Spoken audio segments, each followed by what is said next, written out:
देशातील प्रत्येक व्यक्तीवर अन्याय होतो तेव्हा त्यांना संविधानच आठवतो आणि या संविधानाने भारतातील प्रत्येक नागरिकाला एक अधिकार दिलेला आहे आणि तो अधिकार आहे, त्याला बोलण्याचा अधिकार आहे, त्याला भाषणाचा अधिकार आहे, त्याला जगण्याचा अधिकार आहे, त्याला चांगलं जीवनमान जगण्याचा अधिकार आहे।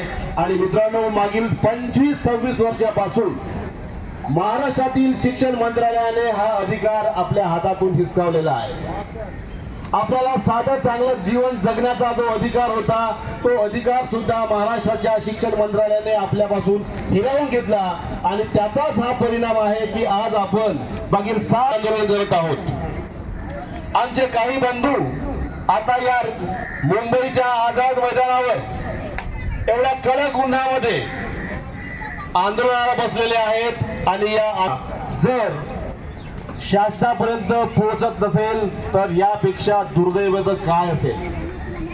आपण प्रत्येक जण या देशातले नागरिक आहोत, आपल्या प्रत्येकाला हक्क आहेत, अधिकार आहेत।